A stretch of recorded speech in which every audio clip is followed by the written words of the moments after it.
Good day my dear friends, I hope everybody will be fine. आज के episode में friends इमली की बेटी बहुत उदास होती है क्योंकि नर्मदा दादी ने उसे कबूल नहीं किया। वो समझती है कि मैं धुतकारी जाऊंगी हमेशा सारी जिंदगी, शायद ये मेरी औकात है। यही सुंदर इमली को समझाता है कि तुम अपने आप में हिम्मत पैदा करो, अपनी माँ से सीखो।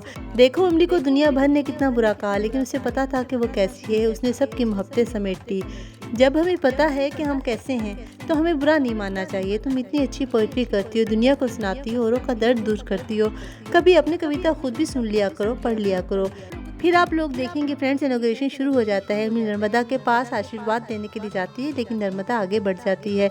दादी का ये बुरा सलूक देखकर रूपी कहती है कि आर्यन इमली के जाने का गम उनकी बेटी का भी गम है। ये बात नर्मदा आंटी को समझनी चाहिए और पता भी उसकी हाँ में हाँ मिलाती है। यही इमली रूपी और बता से भी आशीर्वाद लेती है। रूपी कहती है कि जाओ अपनी खुशी के लिए लड़ो, अपनी ज़ात के लिए लड़ो। तो इमली खुश हो जाती है कि मौसी मैं अपने हक के लिए ज़रूर लड़ूंगी।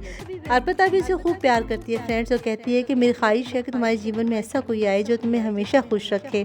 फिर सीरियल में दिखाया जाएगा कि अदब का कंसर्ट शुरू होने वाला होता है और चीनी वहाँ पहुँचने का बहाना ढूंढती है।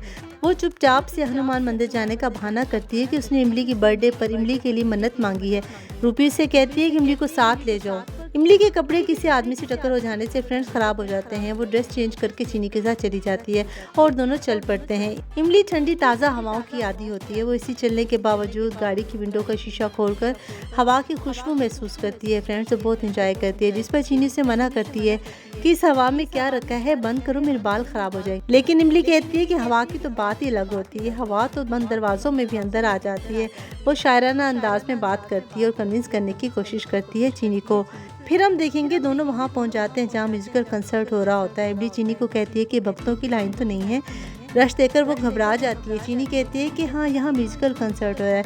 दरअसल मेरी फ्रेंड का वॉलेट मेरे पास रह गया था, मैं उसे वापस करने के लिए आई हूँ। वो झूठ बोलती है। चलो चलते हैं अंदर, लेकिन इमली कहती है मैंने नहीं जाना। और चीनी वहीं खड़े खड़े ड्रेसअप हो जाती है और अंदर चली जाती है और इमली गाड़ी में बैठ जाती है। फिर आप लोग देखेंगे अदर उदास बैठा होता है। मैनेजर से गाना गाने के लिए बुलाने के लिए आता है कि चलिए म्यूजिकल कंसर्ट शुरू हो गया है, आपने पहले ही गाना क्यों गा लिया, अब आप ढीले पड़े हो। तो अदर कहता है कि मैं तब गाना गाता हूँ जब मैं खुश होता हूँ, मैं हवाओं के रुख पर चलता हूँ। अगर मुझे पैसों के लिए ही काम करना होता तो मैं अपने फादर का बिजनेस ही संभाल लेता। वहीं उसके फादर की कॉल आ जाती है। वो खुशी खुशी से अटेंड करता है कि पापा आपकी तो बहुत लंबी उम्र है, मैं अभी आपके बारे में ही सोच रहा था। लेकिन दूसरी तरफ से उसके फादर उस पर बरस पड़ते हैं कि तुम्हें पुलिस ने पकड़ लिया था ना, मत भूलो कि तुम आज मेरी वजह से आज़ाद हो। मैंने तुम्हारी बेल करवाई, मैंने तुम पर इतना पैसा खर्च किया, तुम जल्दी से घर आ जाओ।